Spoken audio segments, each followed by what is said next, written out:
going to throw over to our first guest speaker, Melanie Dimmitt, who is going to take you through the early part of the presentation. And as I said, pop your questions in the chat function and we'll get to all those questions at the end. Take it away, Mel.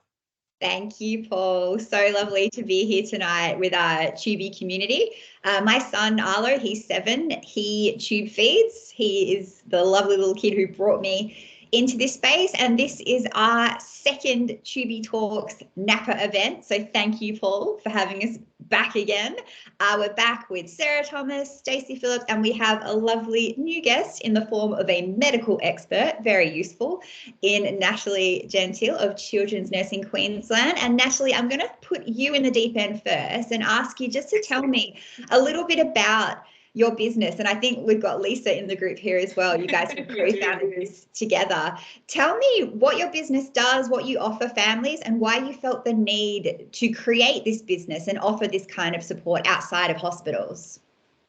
Lisa and I both worked at the big tertiary children's hospital here in Brisbane, and it's a wonderful facility. It just got ranked, I believe, in the top 10 worldwide, which is fascinating.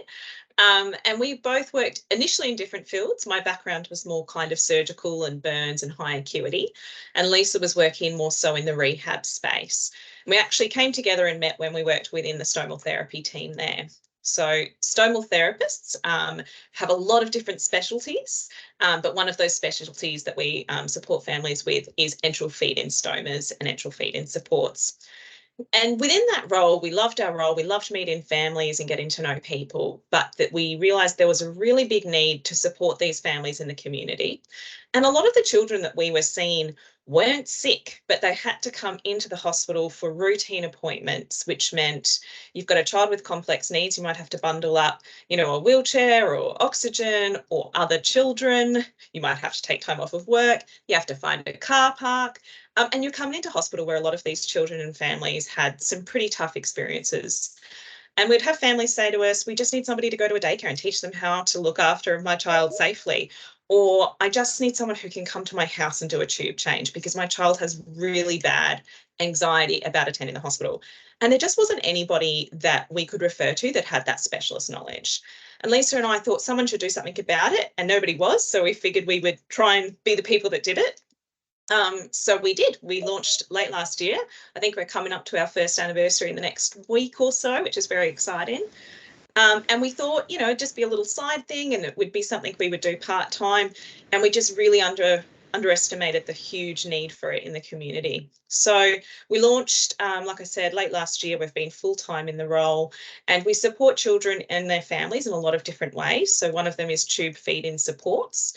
So we can change tubes, we can size your stomas, we can help you figure out the right products to manage skin integrity.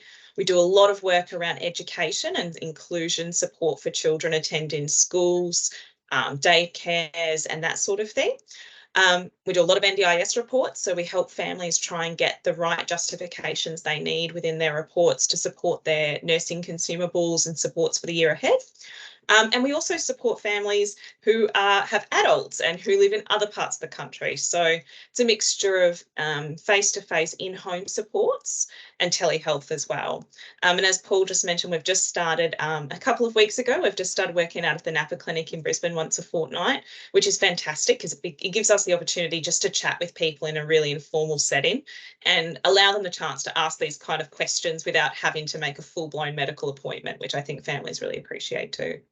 Heck yes, we do.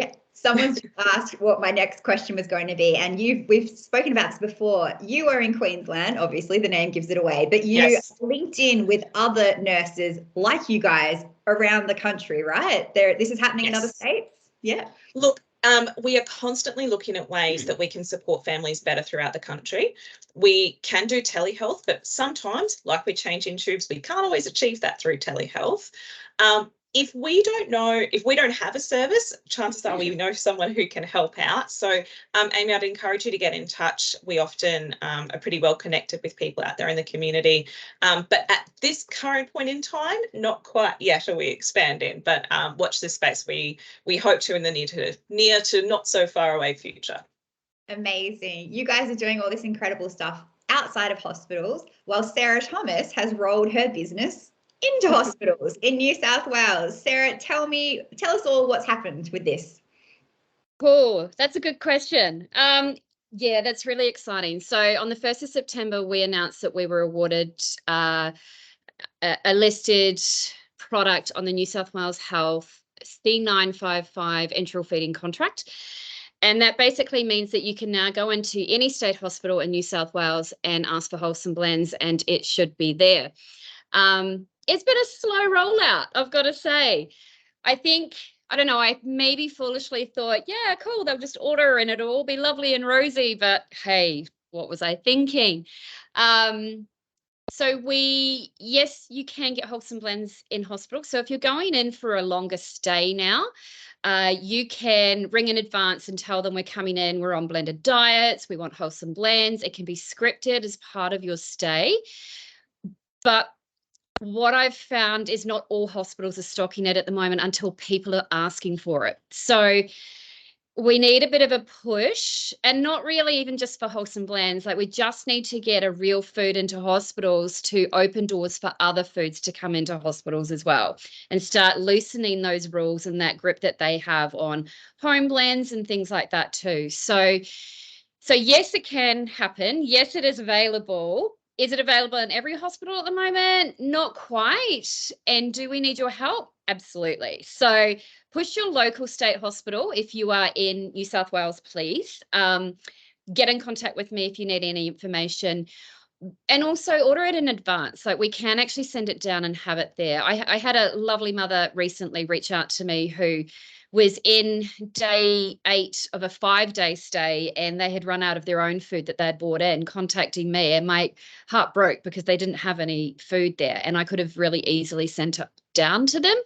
Luckily, they were discharged, so it was okay. But I really want to avoid those situations, because that really does pull at my heartstrings to know that people can't get what they need for their kids. But it's really exciting, the whole concept of it. And it shows me that there's breaking something.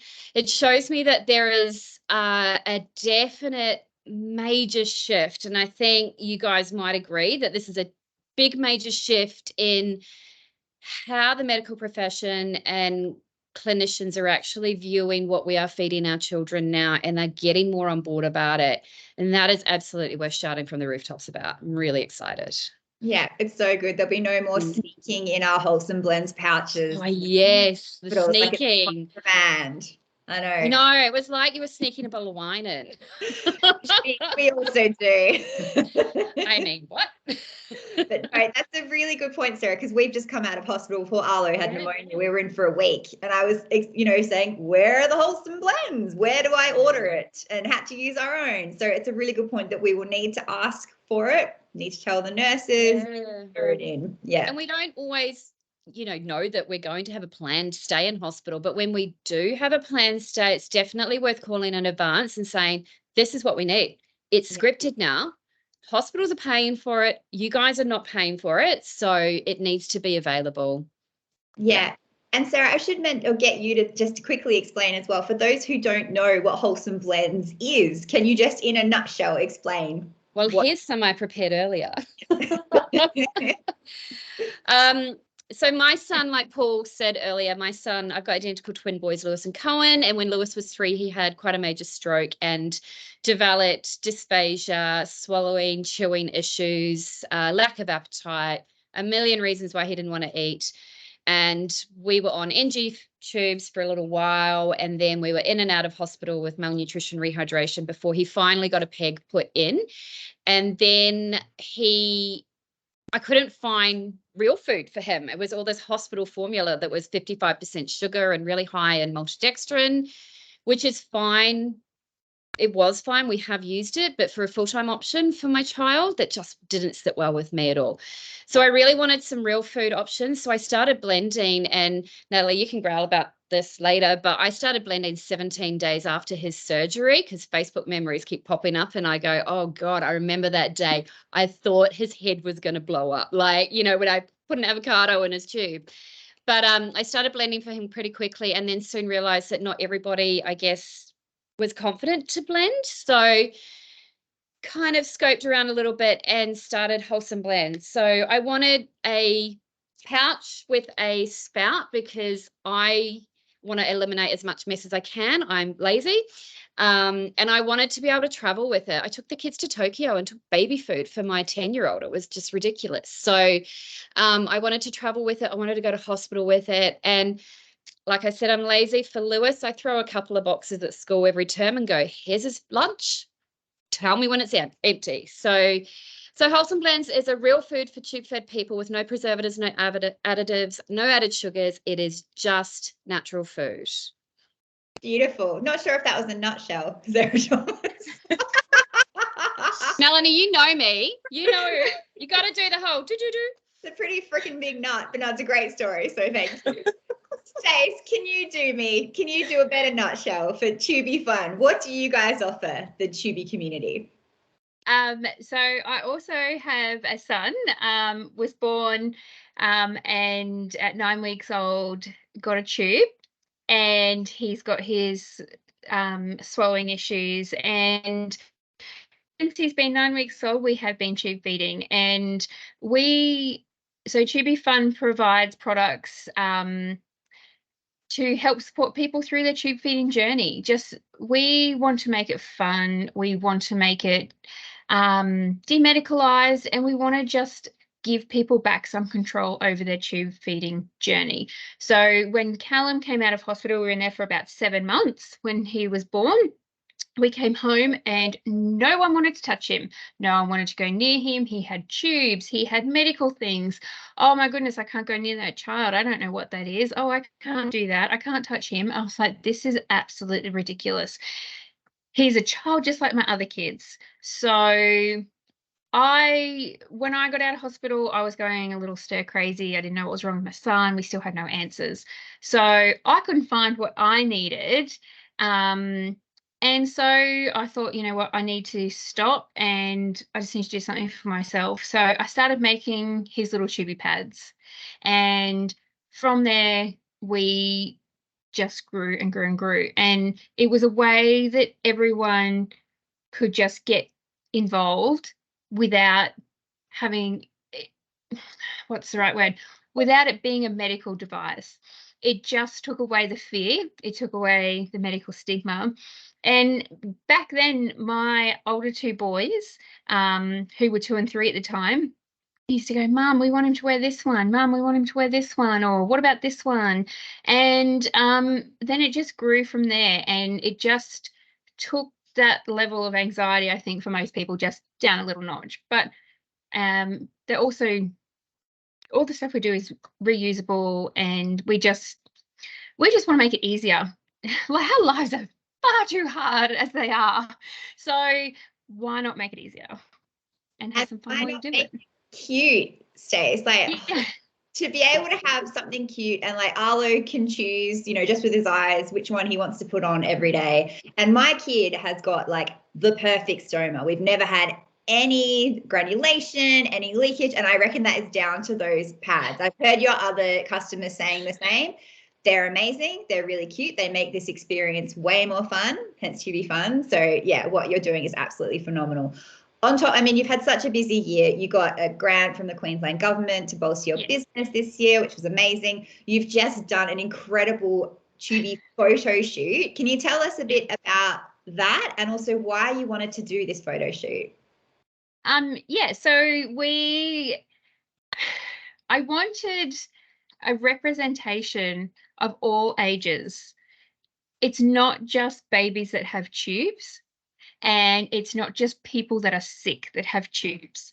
There are healthy people that have tubes. There are people that walk all walks of life that have tubes, and there's no representation of that. And that is what I want to change, is that you might look at someone and you have no idea if that person's tube fed or not. And you can't just make assumptions on, oh, well, that person's sick because they've got a tube. Oh, that person's now got weight on, so they don't need their tube. Everyone has a different journey. And I just wanted to represent that it is all walks of life, and that is okay. It is okay. You don't have to feel like the only person that has a tube, or the only person that you know, I'm the only adult with a tube. That my 10-year-old's the only one with a tube. It is all walks of life, and it should be celebrated. Like, these things keep our loved ones alive. They keep them alive. So I just wanted people to feel like they weren't alone and just represent the diverse age group, I guess, and walks of life that have a tube, and they should be fun and celebrated. So why not? So yes, like, no one's alone. No one should feel alone. Yeah, thank you so much for doing that, Stace, because I think I speak for a lot of people when I say before my son got a feeding tube, I'd never seen a picture of someone with a feeding tube that wasn't on a hospital wall, like a cancer patient. So, you know, it's got a real image problem, tube feeding, and doing photo shoots like that. Like, it's so cool. I'm not sure how much you want to share or have shared. But oh no, yeah, we did it outside. We did it outside in a park. You know, we had a skateboard, the kids were having fun, the adults were having fun. We even had a Tubie race, like a feeds. It was awesome. It was so cool. So and just think like the difference that's going to make for people to see, especially people entering this space when it's freaking scary, the prospect of getting a tube, and being able to see that, I think, will just make all the difference. Speaking of being outside in the sun, summer is coming. And Natalie, I'm going to throw a question at you that always comes up at this time of the year around tube feeding. Can we swim with a tube? We're talking ocean, we're talking pools, we're talking spas. And if we can, how can we do it safely? So everyone's going to be different when we're talking and giving these kind of responses. And I guess we always want to say, you know, if you've had that operation and it's still new and that tract is still healing, sometimes these answers are going to perhaps not apply to you. So generally speaking, once your stoma is healed, which I would say is about 6 weeks after your operation, you should be fine to go swimming. So swimming is fine. Bathing, so sitting inside a bathtub, is normally fine from 2 weeks post-op, which a lot of our families love because things get a little bit stinky when they're brand new. But yes, swimming is absolutely okay. We do say sometimes you want to be cautious to make sure that if your kid's the kind of kid to jump off and bomb dive into the pool, you might want to think about securing that device a little bit. So wearing like a rashy shirt or something like that might be useful. Always making sure you dry them really well after, particularly if you're in warmer, spas or warmer pools that can be a little bit humid and stuff like that in there as well. So if you get out, make sure that you're drying that area really well, and making sure you just clean well afterwards. So having a shower with some good soap and water is fine.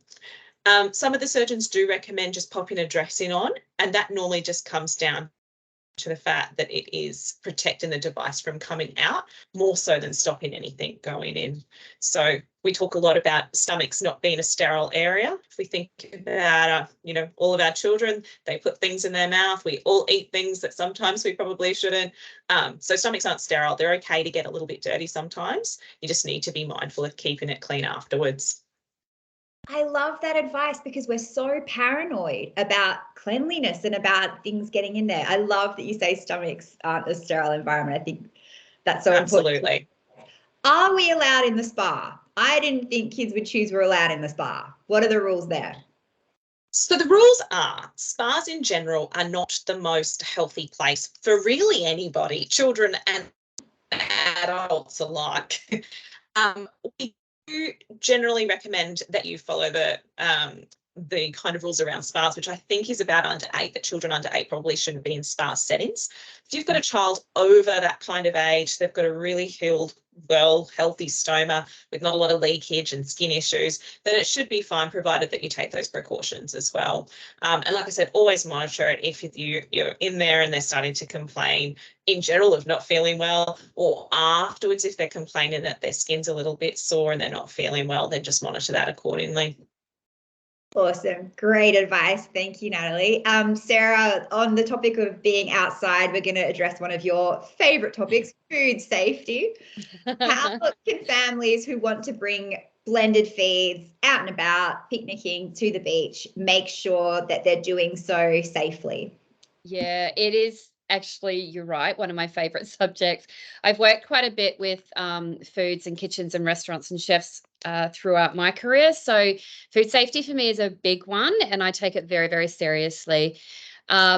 When you have something like wholesome blends, if this is left out in the sun or left out in freezing cold conditions, or you leave it in the car for a week, it doesn't matter. It's fine. It's completely sealed. This is sterile until it's opened. Once it's opened, air's gotten in, so it's not sterile anymore. So something like wholesome blends, you can feed from the packet when it's sealed, hot, cold, room temperature, that's fine. If you're out and about, these are great. And it was one of the reasons why we created them. You know, it's just for ease that we don't have to take everything with us.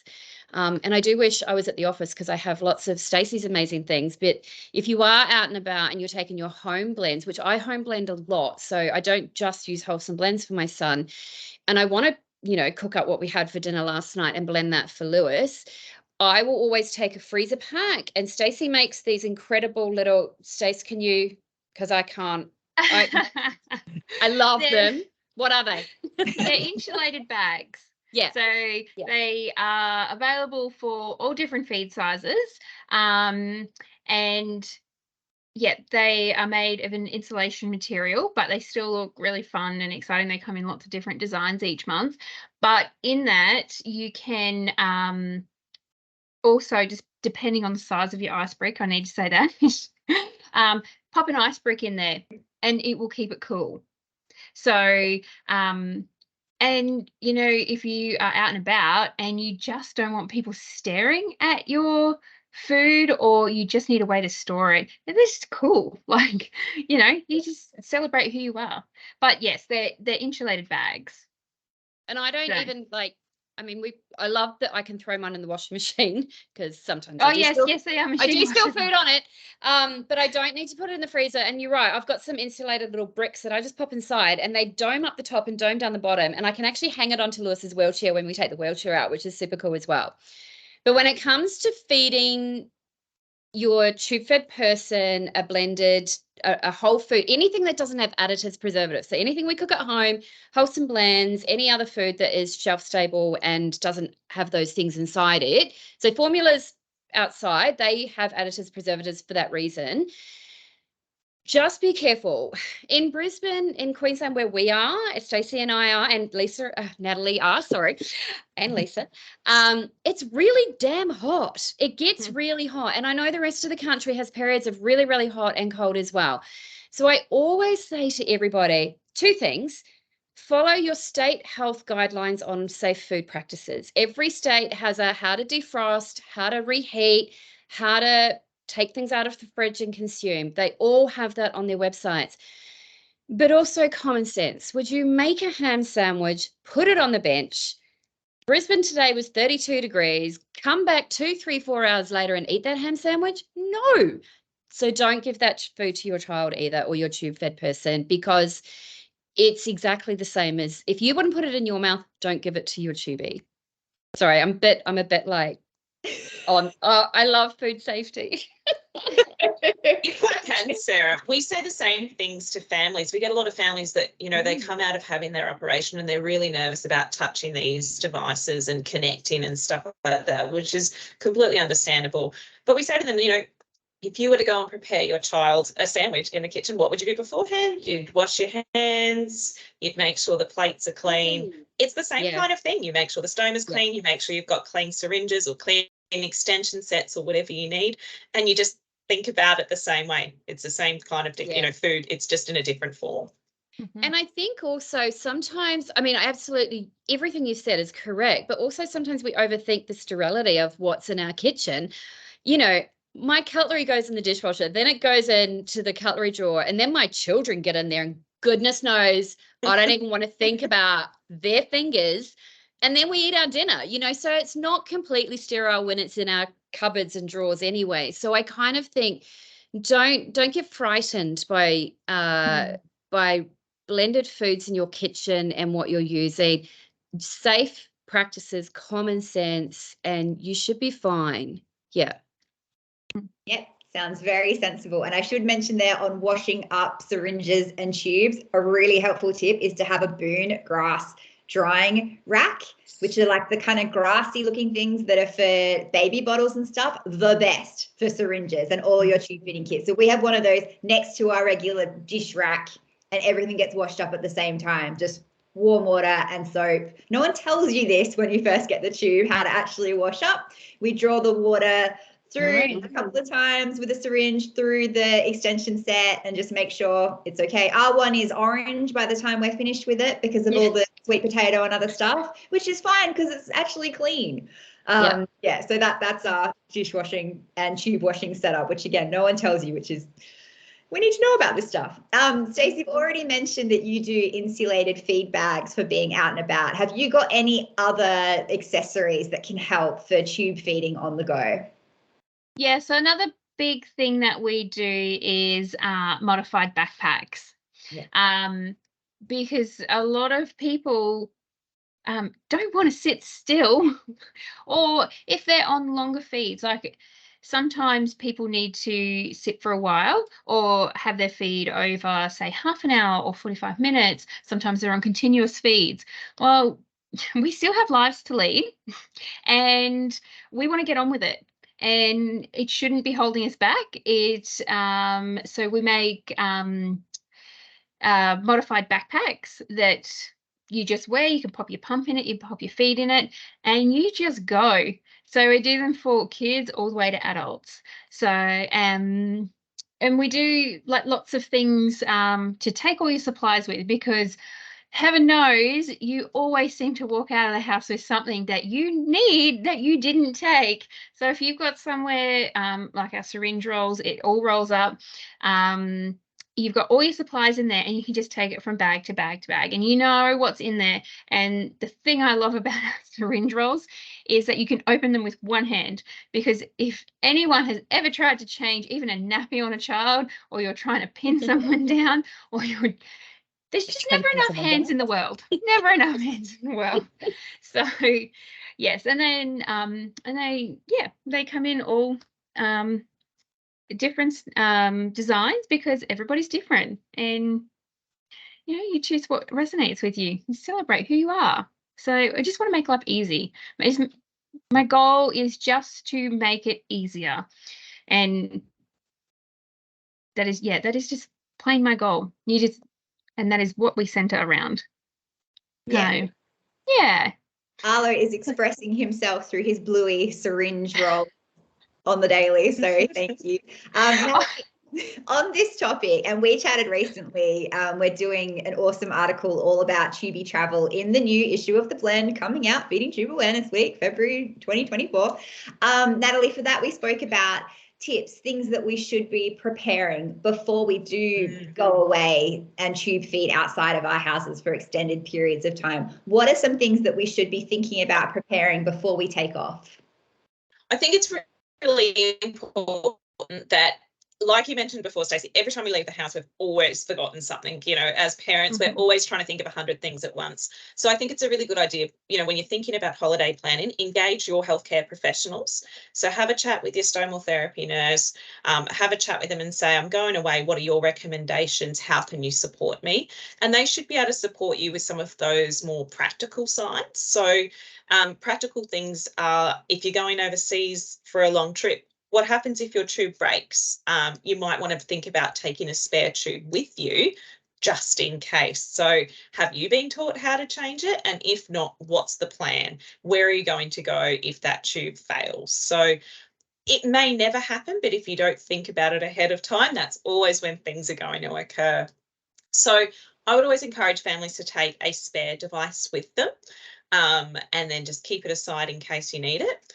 The other thing is, if your tube breaks, what happens if you can't get that tube in? So for a lot of our families, if that happens here, you would go to the hospital or you'd call your ambulance and they would help you try and stretch open the tract a little bit and dilate it up so that you can get a tube back in. There's some new products that are coming out on the market now called silicone stoma plug sets, which have like a 4-pack with different French size plugs, so that if you're 14 French and you couldn't get one back in, you could put in that 12 French plug to kind of keep it open and stretch it open, give you a bit of time before you can put that 14 French one back in.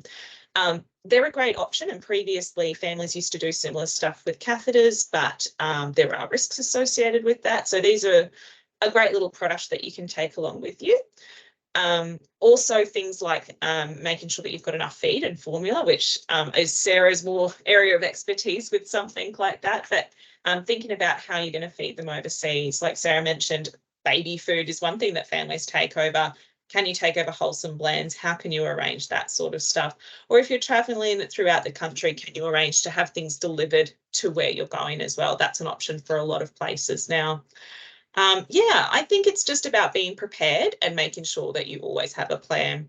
The only other thing I'd say as well, sometimes it's useful to have some documentation from your medical team, just in case you go to the airport and they're like, what is that under your shirt? And they're not quite sure what's going on. It's always just a great idea to have that kind of stuff ready to go just in case. Yeah, amazing. Sarah and Stacey, you guys have both traveled near and far as tube feeding families. You've traveled internationally. Can I get each of you to share your top Tubie traveling tips, please? Yeah, I absolutely agree with what Natalie said. I take a spare button with me everywhere. Like if I'm going an hour away from my home, that button's coming with me. A pack is coming with me. So I have 3 on rotation. I have 1 at home, 1 at Lewis's dad's house, and 1 at school. So if something happens, we've been taught how to put that back in again, so we can just whip in. So one thing I do want to mention as well is that not ambulances don't know how to put a button back into a stoma. Lots of emergency departments also don't readily know how to do that. And if you get them on a weekend or out of hours, you often have to wait until the stoma department comes back as well. So if you can be trained in how to do that, it's super, super handy. It's not nice, but it's very easy to do. Documentation, like Natalie said, and if you're taking food overseas, if you're taking wholesome blends overseas, we often do paperwork about what's in the food, because a lot of countries also will want to know what's in the pork and oats or the chicken or the vegetarian. And so there are things called HS codes that customs want to know. So we give documentation to people going overseas if you need it as well. Yeah. When we went, so we recently went overseas and we went to America. I was very, very anxious because we took a lot of medication with us. So I totally agree with the girls. Make your healthcare professionals your best friends and have all the documentation that you can get. We set aside all of our medication was in my travel carry-on, so it was always with us.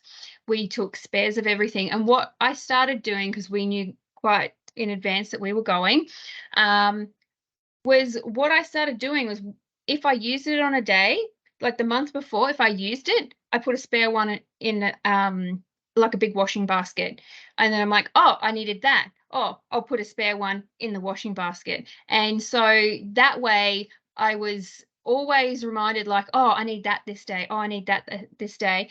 And so I didn't just go down and sit and pack and go, right, what do I need? And just forget things, because things come up all the time. That's but yeah, I would not have dared travel without my documentation, everything labeled. I also took wholesome blends over. And do you know, after I think 6 weeks of seeing my GP once a week just to try and sort all that stuff out and being completely covered, I didn't need any of it. But you could bet if I didn't have it, it would be the one thing that I needed. So, and yeah, just being prepared. Yes, I know how to change the tube as well. And if anyone hasn't seen a tube change, I do have a little video on my Facebook page of me changing Callum's tube. But yes, it is a great idea. Like the girl said, definitely, if you're comfortable, learn how to change tube, because that was our biggest fear traveling overseas. We did have spares with us just in case. But what were we going to do overseas? So, and we chatted a lot. We took extra luggage and we just took a lot of supplies. And yeah, anything I used on the daily, we just had a spare one of. Yeah. That is so clever about the washing basket and the throwing things in across a month. Yeah. I think that is like absolute gold. Natalie, what were you going to say? I was just going to mention, we see families a lot and we talk to them about, do you want to learn how to change your device? And some families are really like, yes, absolutely. I'm all for it and I want to do it. And some families are a little bit reluctant to. And there's no right or wrong. It completely depends on you and your family. What I often say to families when we're talking about, do you want to learn how to change it? I can say to them, look, I'll show you how to do it and I'll talk you through it. We'll do it together. I'll be right here with you. And if you never want to change it again, great. But if you need to, change it at 3 a.m. and your choice is having to bundle up your child or children and go into a hospital setting versus taking one from your cupboard and giving it a go and then giving us a call in the morning to give a little bit of reassurance and a pep talk, that's, what a lot of our families really love to do. And it might be the same thing. You might not really want to change it, but it might just be knowing what to do when you're overseas in case it happens. So that's where your stomal therapy support is going to be really important in making sure you feel comfortable and secure in that decision that you've made for you and your family. Yeah, amazing. Speaking of holidays, we are mere weeks away from the silly season. There is Christmas crap in the shopping centres already. Yeah. Not even past Halloween yet. It is scary. This is a time of year when we obviously eat lots of yummy, scrummy food. Sarah Thomas, what festive celebratory meals do you like to blend up? It's more a question of what don't I blend, to be honest. Like I blend everything. My blending, I really got into, I was going like full on healthy for so long when I first started blending with Lewis. But we blend everything. Nachos is a big one that I blend in our house all the time. But I've blended birthday cakes and Christmas ham, everything. I've blended everything for Lewis. We have a bit of a weird tradition in our house where we've got this incredible French bakery near us that opens like if you order croissants and things like that on Christmas morning. So we have fresh croissant and I've blended them before and given them to him. So there are no rules. You can blend anything that you like. And if just make sure you've got a high power blender to do that. So definitely get that really good. But banana smoothies, ice cream, who cares? I mean, if your other children are going to be eating it, or if you're an adult and other people are eating it, blend away. There are no rules. I've seen people put adults coffee down their tubes. I've seen a few sneaky whiskeys go down the tubes. Again, adults, do not do that to children. Don't share your booze. You can put whatever you want in. Just common sense and be sensible and make sure it's food hygiene is number one. Yeah, amazing. I saw a question come up about what liquid to use to blend it with. I know this one, not water, something with calories in it. We use oat milk. Sarah, what do you like to blend with?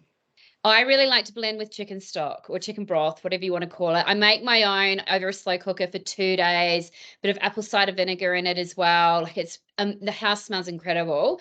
And I pack it into like Glad bags, sandwich bags, and lie it flat, Jamie Oliver style. He taught me that one. Lie it flat in the freezer and pull out 200 ml, 500 ml and blend with that.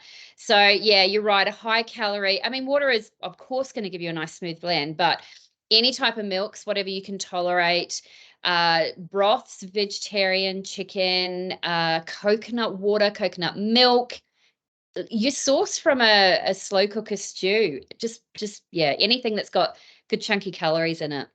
We love it. Yum. And Stace, you provide a product that can help us to batch blends and store. Can you tell us about that? Oh, yes, reusable pouches. Is that what you're talking about? Yeah. Yeah, so we have 500 ml reusable pouches. I don't have any here. I'm a hot mess mum. So they're reusable, but the best part is you can freeze them and you can put them through the dishwasher. They're reusable. They've got a nice big spout opening at the top to fill them.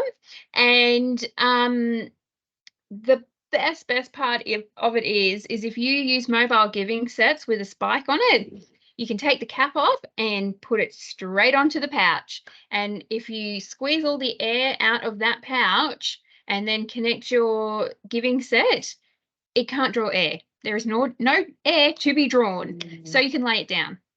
So it's great for active people that are on the go, or for storing things. They're just fantastic. And yeah, they're a big 500 mil. They actually hold a little bit more than 500 mils, but yeah, they're reusable. I mean, yeah, we love them, and they're clear, so you can see what's in them.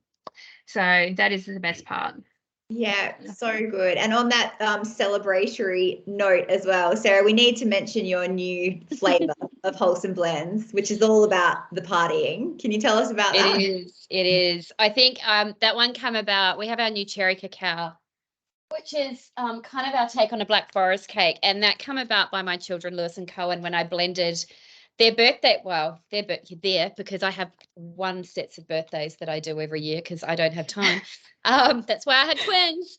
So I blended a piece of Lewis's birthday cake one year, and the boys said to me, "But Mum, what do the kids do that can't eat birthday cake? Can we make a blend for them?" And so we've created a cherry cacao, coconut milk, honey, flaxseed. It's a healthy version. It's amazing. Delicious. It tastes great. The boys actually put it on ice cream, like, you know, like you'd put kind of chocolate sauce on.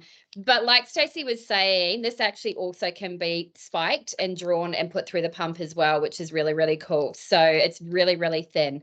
So yeah, that is the, it can be incorporated as like a breakfast smoothie or an after treat. Like it's a daily thing. It's not a treat, but it's something for the kids who can't do Easter or can't do a birthday cake. And it was really important that we, like Stacey was saying, trying to demedicalize tube feeding and make this normal again. Yeah, that's so cool, because it is those celebratory times like Easter, like Christmas, where I think you kind of feel like, oh, it sucks that our kids or that we're missing out on this. So it's amazing that we can blend up the turkey, the trifle, or have absolutely, and be at the table as well. On that, Stace, have we got any cute Christmas designs or new products? Oh, we so do. Yeah, so not this weekend. Next weekend is the first Saturday of November. And oh my gosh, have we got some Christmas button bands and designs for you. I'm so excited. The team have all been working so crazy hard behind the scenes, because yeah, everyone dresses up for Christmas, and why not dress your tube up? Like, why not? So yes, there's some yes, there is a lot of designs coming. We have had quite a few messages. They are on their way, and they are over a variety of products. So make sure you're tuned in for that release, because as soon as they go live, they will be snapped up. And yeah, we're so excited. Yay! Oh, it's so exciting. Yes, short stories. Yes, we've got Christmas stuff coming. Yes. Sorry.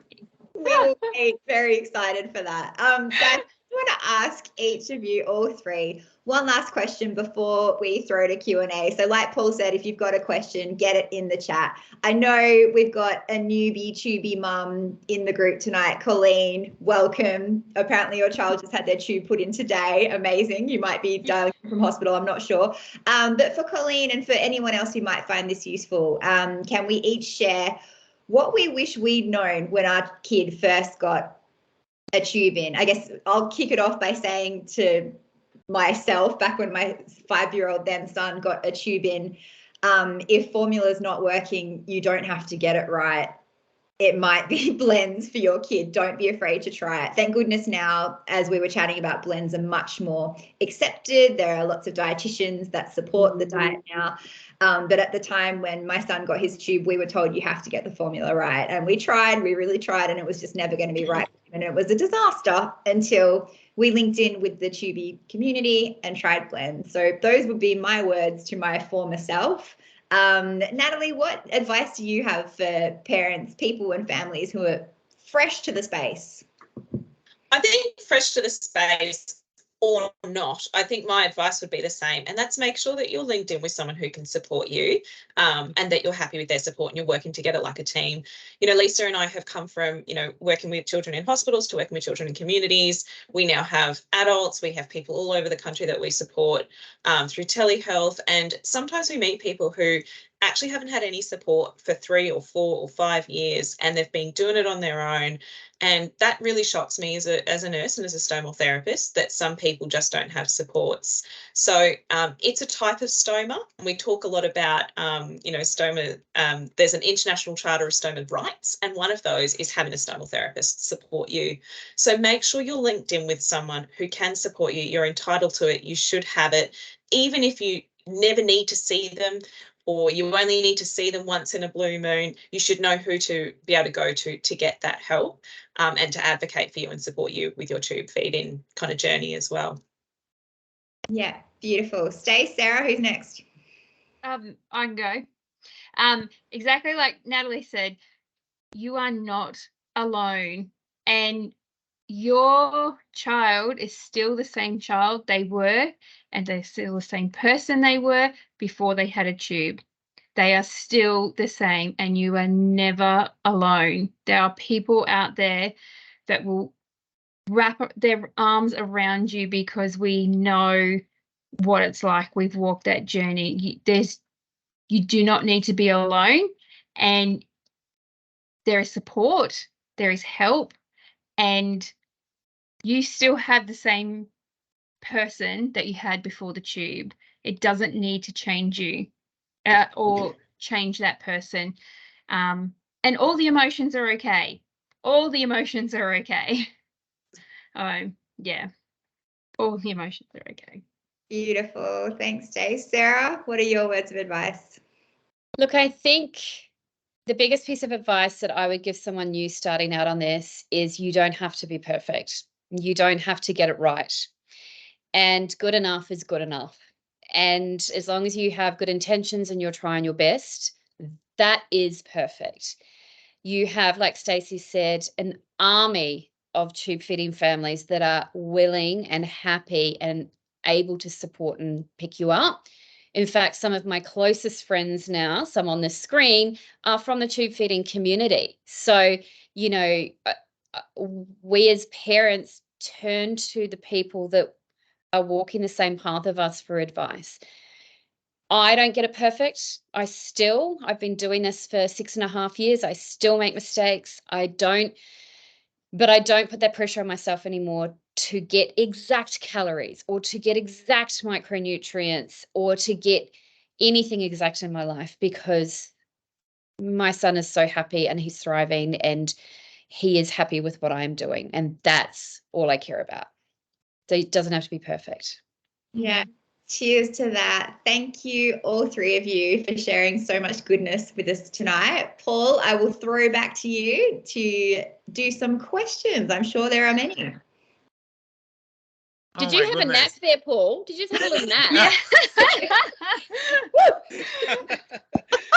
Oh my God, that was just fascinating to watch. Obviously, I am not personally part of the Tubie world in terms of my son's diagnosis, but just watching all your journeys, you are 4 phenomenal women, and this community is so amazing, even to the point that some of the questions that are coming through in the chat are being answered by other members of the community who are here so it's just beautiful to watch. So one thing I can say in terms of being part of the community and knowing so many of you through Napa and knowing the 4 of you on screen is that exactly what was just said. This community is so powerful. Reach out and get the support you need, and just reach out for chats as well. Like, whether it's support or asking for help or putting your hand up for help, whatever, just reach out for chats. But we're going to go to our actual chat now. Some of the things have already been answered over the course of the rest of the night, and some, as I said, of our community members have jumped in and answered some of the questions. But I'm going to fire a couple of questions off to you all. And for those of you who are listening as well, this is your opportunity. right? You've got 4 incredible experts on screen right now. So this is a great opportunity to ask them what you want to know. So pop those questions into the chat and we'll try and get to as many as we can. All right, so Jackie asks, oh no, hang on, I've just scrolled too far. 1 second, there was one before that.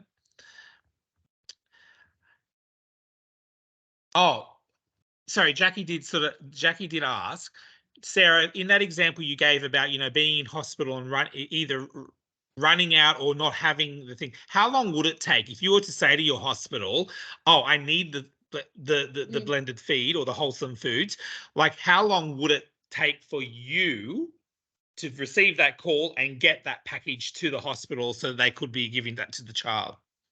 So my number is out there everywhere, and I absolutely encourage people to call me if they are stuck and they need some help. So if I get that call, I'll get that food on a courier immediately within the hour.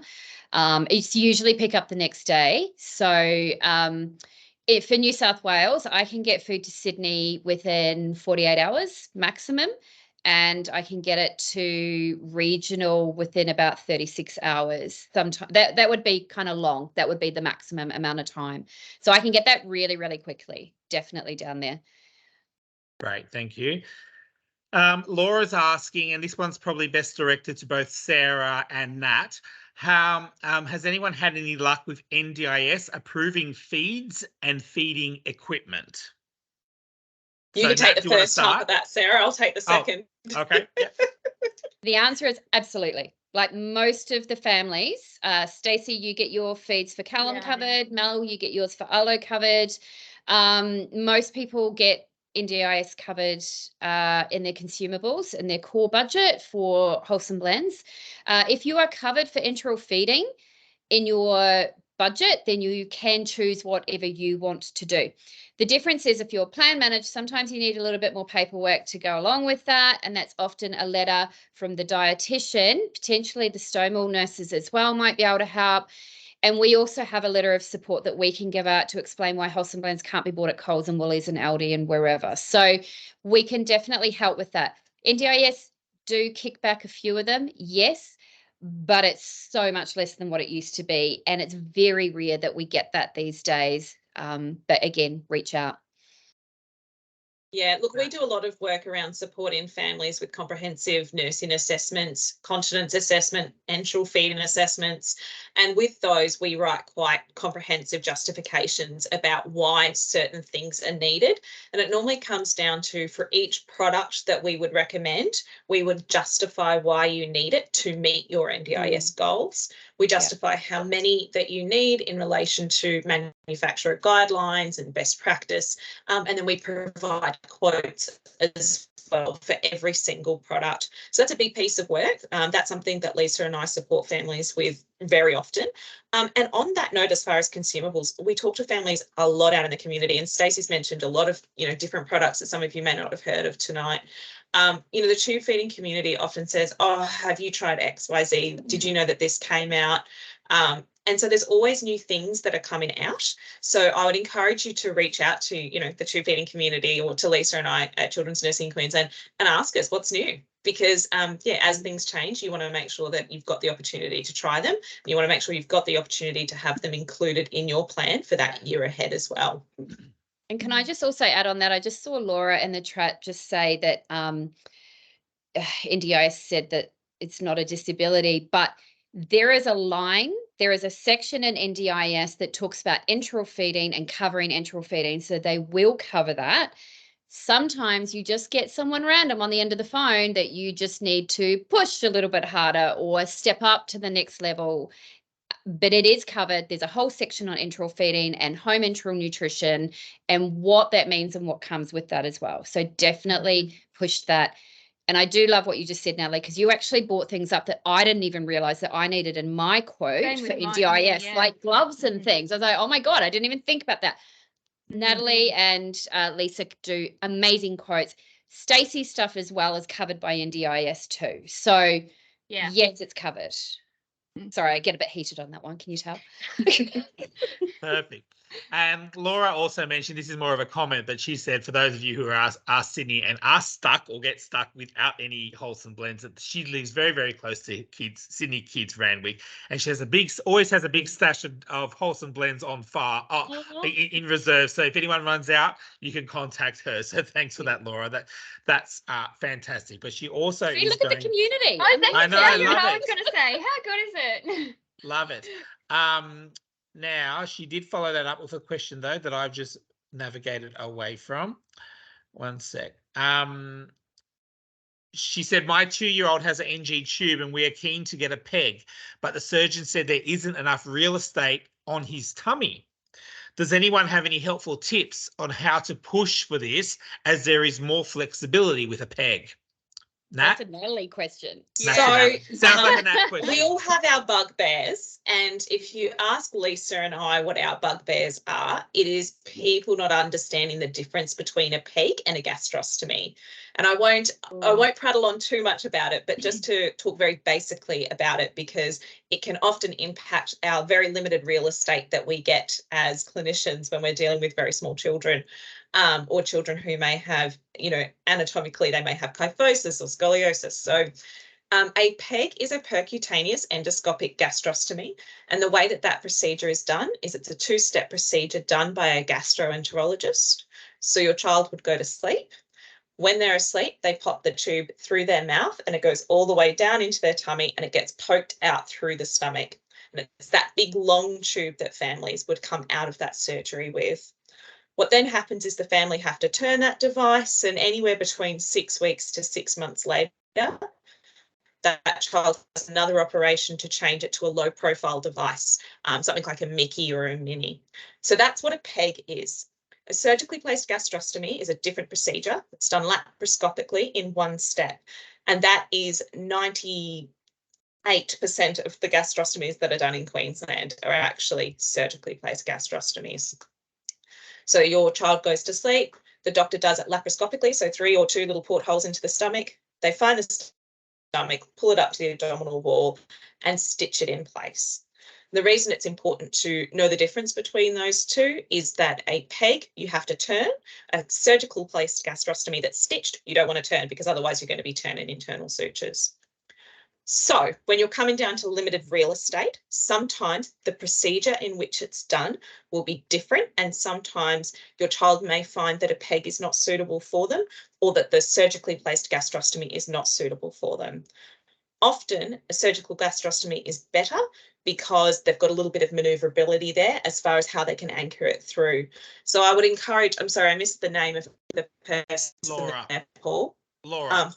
Laura, I would encourage you to have a think about with your treating team whether or not, if you've got a gastro referral that was placed, because normally it's a gastroenterologist that would put that PEG in, perhaps consider asking if you could have a referral to a paediatric surgeon that would consider a different approach to popping that stoma in.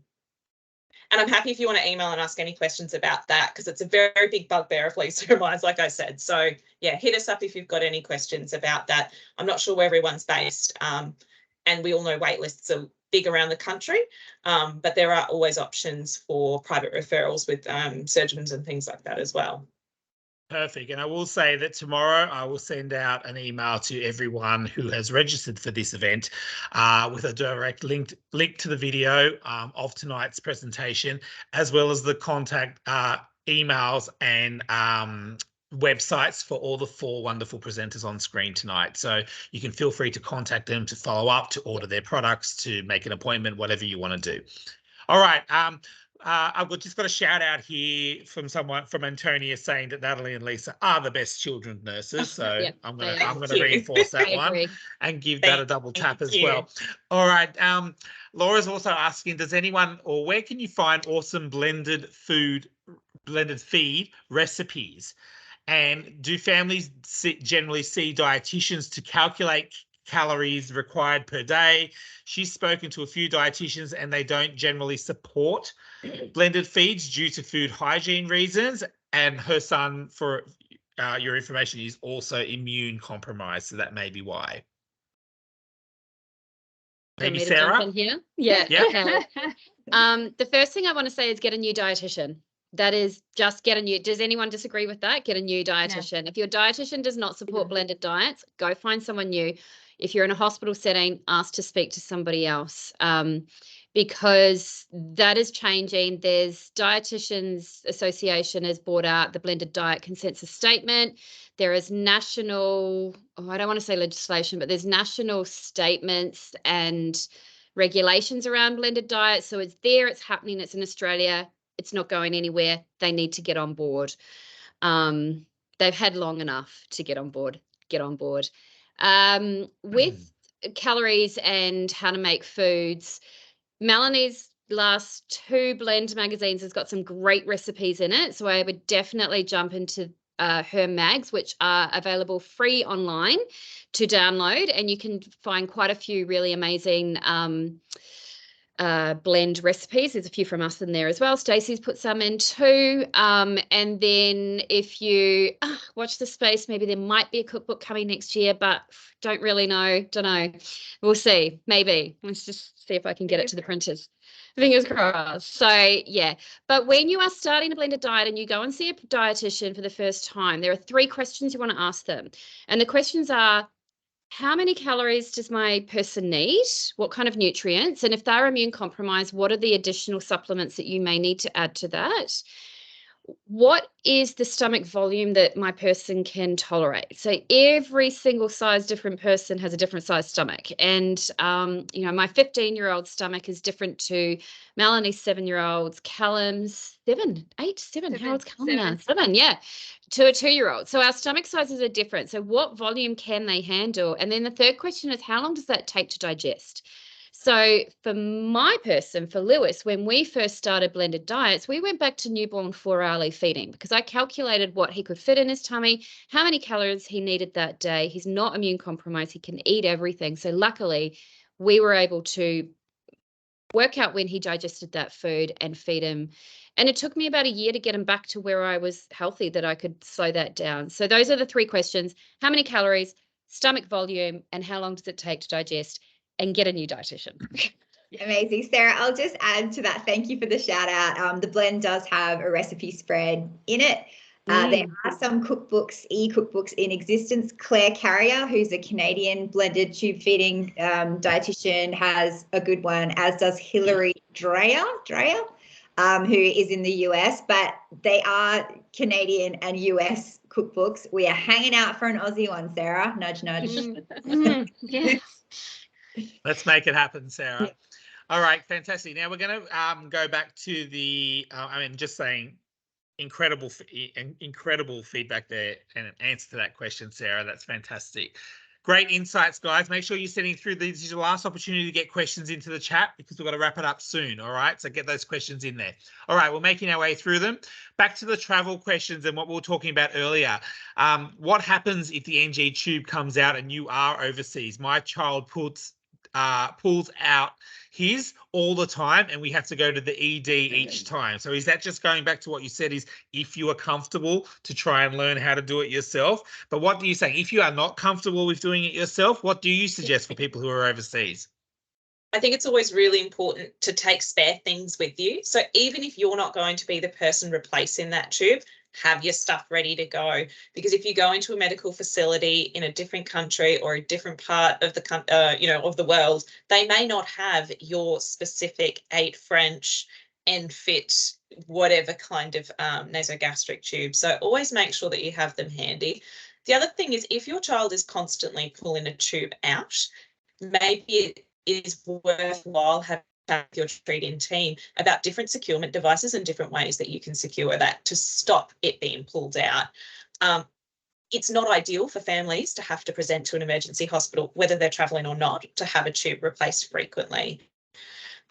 It's not ideal for anybody, really. It's not good for the emergency room. It's not good for the family. And it's not good for the child. So there's lots of different products out there. There's some really new ones out on the market, which are great, that we're constantly looking into and investigating. So I would really encourage you to have a chat with us or another person that you're comfortable with in your child's team about finding some different solutions to securing that device as well. Fantastic. I think we already answered this question a little bit earlier, and I think Sarah might have answered it really well in terms of what liquids can be generally used to put into your blends to get the right liquid consistency. Did anyone else want to add anything to that question, or did we cover it before? I put V8 juice in mine because Actually, I'm I would. lazy.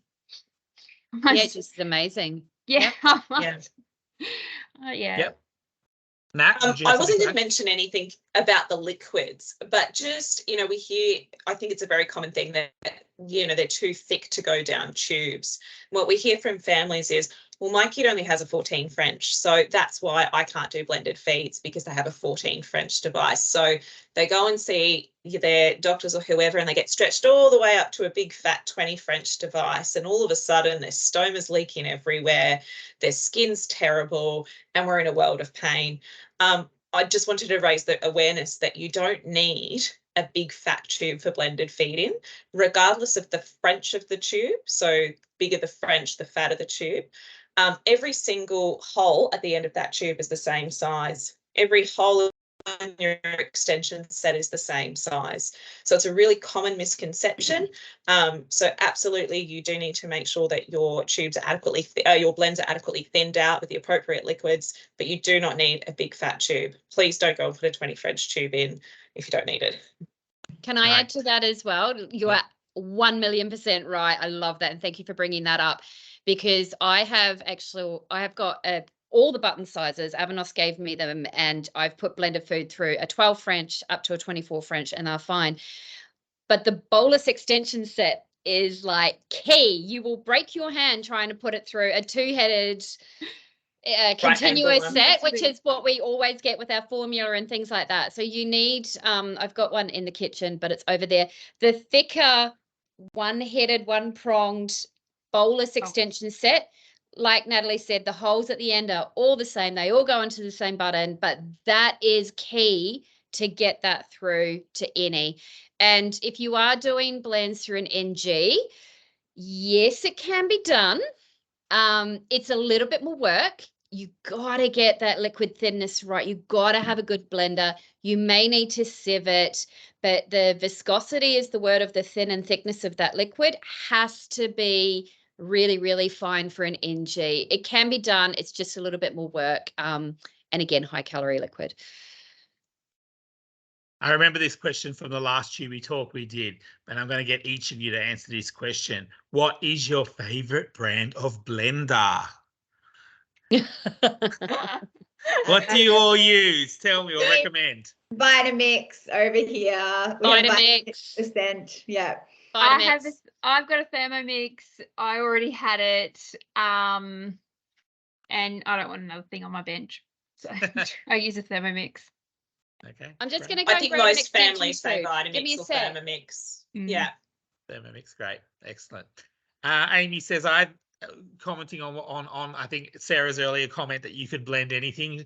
Amy said that she's even blended pizza and KFC on takeaway night. So that's a great tip. And now that's making me feel a bit hungry. All Can I right. just show this? Sorry, Paul. I've just got a Go for question. it, Sarah. So this is the one, this is the extension set, the continuous feed where you've got the two heads, and this goes into the button. This one is the bolus connector. So these end parts are the same, but if you can see, the thinness and the thickness of those tubing is really, really different. And so that's the difference on the two extension sets. Sorry, there was just a question in there. I thought I'd run and grab it while I've got it here. I hardly ever use this one anymore. Actually, I don't use it. I just probably have it out for these type of purposes. But this one gets used all the time. This is brand new because it's clean. Like Melanie said, they get stained. Sarah, what are you doing? No. Tomato paste. It's like they are beautiful Christmas colors. Yeah. And on Sarah's note there, if you've got a wiggly kid, those extension sets will come really in a 12-inch. This is They come in two different sizes. Yeah, one's that size, and there is an even longer size. So if you need a little bit more give between moving around, definitely get the large ones. This is a 30 centimeter. You can get them in the 60 as well. And I get these from Hexa. Hexa is the ones that I get most of my medical supplies from. Yeah. Right. Okay, making our way through it. A question from Laura. If you are adding bone broth to blended feeds, do you need to heat the liquid up for food hygiene reasons as it contains animal products? Can I jump in here? Yes, Sarah. Yeah. Yes, I think no one else Sorry. is going to jump in. No one else has put their hand up. Look, so I quite often will do dinner overnight time, and then Lewis has that for breakfast in the morning with bone broth straight from the fridge. I take everything out of the fridge because I've put it in a nice safe container that night. I've put it into the fridge, cool. It's not hot when I put it in. I've been good with my food hygiene the night before. I pull it out of the fridge and he gets it straight from the fridge. I don't reheat. And when you reheat food, again, jump into your state health guidelines here. If you don't reheat food properly, we are at risk of bacteria. And you've got to really, really heat food quite extreme to kill that bacteria. But I almost never reheat any food. So they do say bring it back to room temperature. You can do that. You can pop it in a little container with some warm water in the sink and wait for it to warm up a bit. But honestly, I eat apples from the fridge. I eat leftover pizza cold from the fridge. If you are going to put it in your own mouth, it can go into that tummy.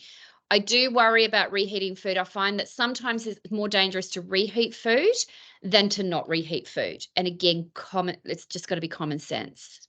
Yep. Okay, thank you for that.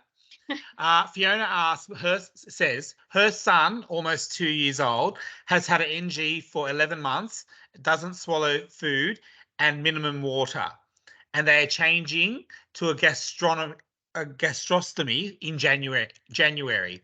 Is there any tips or tricks that any of you could share as we transition to this new phase of his Tubie journey? Maybe Nat, you want to take the lead on that? Yeah, look, have some preoperative counselling and education. So I'm not sure, again, where you're based or who your home team is, but you should always be able to have that preoperative education. And don't feel silly asking questions. We hear a lot of people say in New South Wales, a lot of people say they feel really unsure about things and they ask questions. They go, oh, I'm going to feel a little bit silly asking this, but we've heard it all before. So that pre-op education is really important.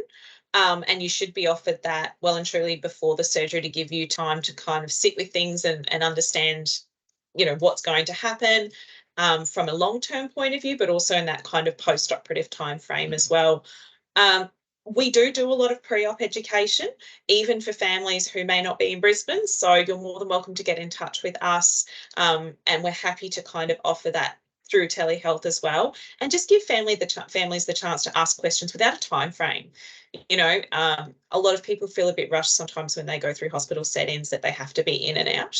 And I think it's really important that families don't feel that way. So, Fiona, that pre-op education is really important. And just knowing what the post-op plan is, really. So when are you going to get your dressings down? What happens after your 6 months when that device needs to be changed? Who's going to do it? Those kind of questions are also really important to think about. Sticking on that New South Wales theme, Laura asks, can you recommend anyone in New South Wales that can advocate for you for tube feeding, as there are so many politics when dealing with New South Wales hospital staff? So I know think, someone who's going to be very passionate about it. Sarah's going to be passionate about this one as well, but Nat, you jump in first. Look, there traditionally was a lot of resistance around blended feeding, and a lot of that resistance from a clinical point of view was the fact that the manufacturers said that it would void the warranty of those devices. And because of that, as clinicians, we kind of can't go ahead and say, yeah, okay, go against the grain and do that. But the recommendations that are coming out are changing, and in line with that, clinicians are jumping on board, and they're getting more and more, they're more and more happy to go with blended feeds and talk about that with families. We talked about before, if you don't have a dietitian that supports you, you need to make sure you find one that supports you. And that goes the same for all kind of clinicians, really. Find someone that supports what you're happy with. There are some wonderful nurses out there that will support you on your tube feeding journey in New South Wales. So Well Fed Nursing is one of them. Otherwise, like I said, we're always happy to as well. It's just making sure that you've got that support. So get in touch with us. We can definitely give you some information if it's about nurses that you're after, or dietitians or clinicians or surgeons, or whichever kind of specialty that you're after. We can have a chat about how we can put you in touch with the right people. And that's the same for you, Sarah, right? You have a nice little list of pro tube feeding dietitians in most states, I'd say. Would you have? Yeah, I do have quite a selected list. Like, I don't just take anyone on that list. I kind of have to. You got to beat Melanie's smiling at me. I'm like, you have to be really good to be on my list. But I do have recommendations. I've got like Natalie has probably better recommendations for me, but I've also got recommendations of nursing and across the country as well. Stacey will have as well. But one thing I did want to say is honestly, if I was like starting out and I needed the Bible of how to do this, go to Melanie's friggin' blend books. Like, they have everything in there that what you need. So jump in there and have a look. It's filled with information and how to, and contacts, and what accessories and bits and pieces that you can have. So I can't praise those enough, and I just wish they were there when I needed them 6 years ago. And you can read both issues of the Blend Mag at www.theblendmag.com. But I will send that link out tomorrow in the email. Couple of shout outs. Obviously, just want to say a big hello to Leanne, who just commented that if I knew I could use food blends when her daughter started the journey and was on dialysis or waiting for a transfer, then it may have eliminated the constant changes in formula, constant vomiting and weight loss. She's thriving now and at a safe weight. So congratulations, Leanne. Sorry it took a little while, but you got there in the end. And big shout out to Colleen, who was our newbie. Her 11-year-old daughter just had the surgery for the peg this morning, so she's very new to the journey. So glad you could join us, Colleen, one of our lovely Napa parents as well. Amy just does a shout out to you all. You amazing women and inspiration. Love your work. Such a great night. Thank you. Eliana is just doing a plug for the Blend magazine. She's even put the link in there. Look, everyone's doing our work for us, right? And the Blend is free to read. If you're wondering, the Blend is free to read. That's correct. You'll see that generally when they come out. The next issue will come out in February next year. Is that correct, Mel? And generally, you will see that in selected places. I know at Napa we get some copies, and selected places do get copies, but you can always read it for free online as well. Is that correct?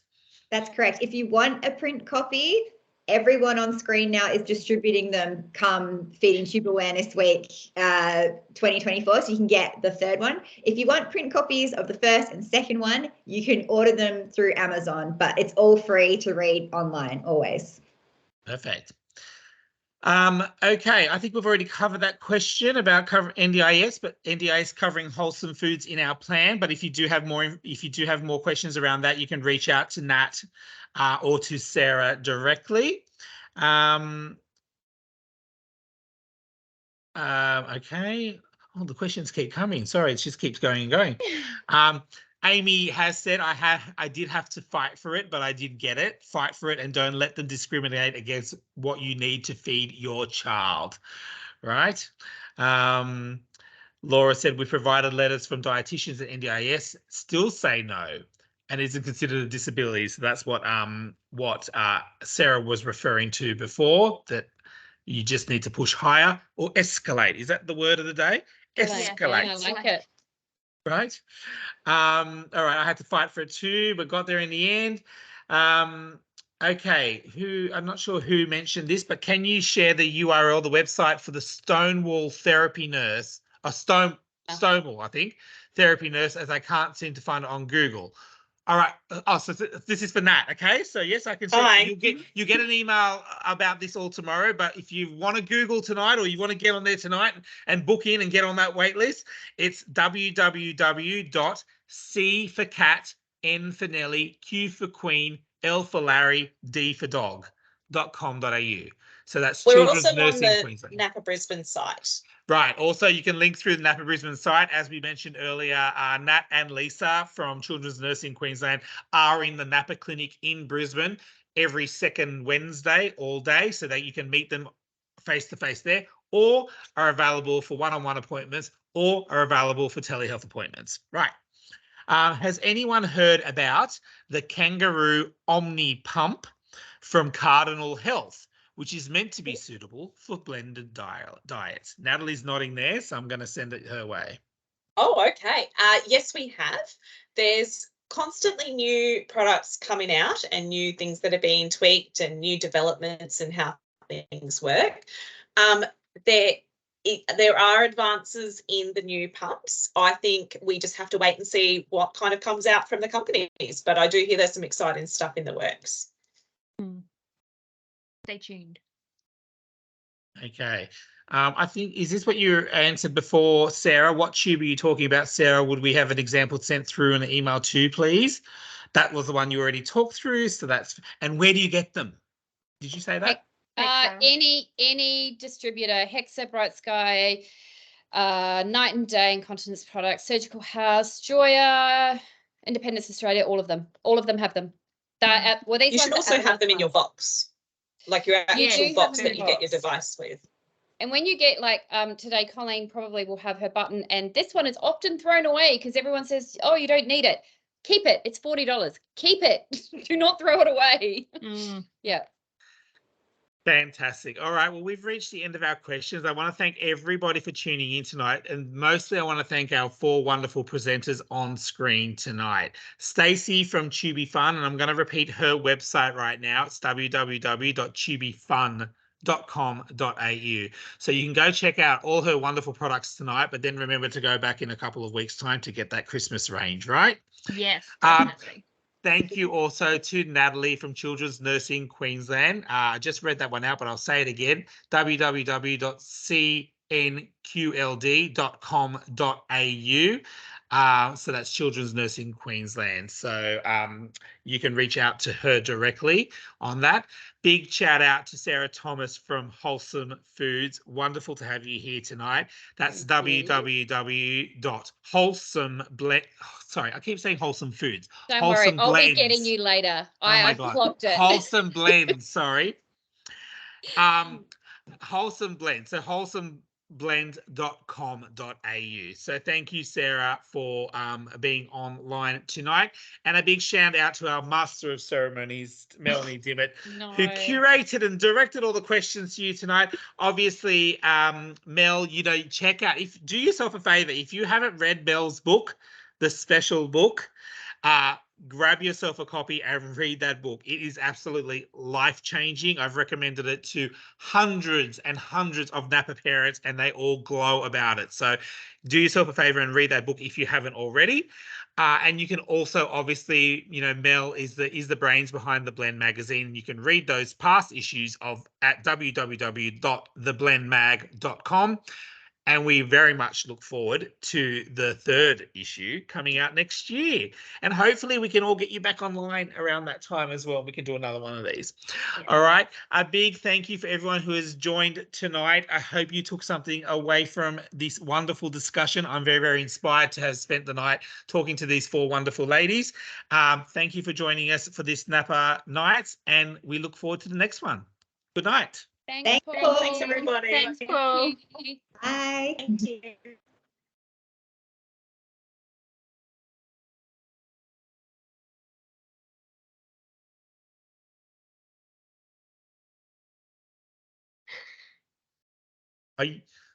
Hang on.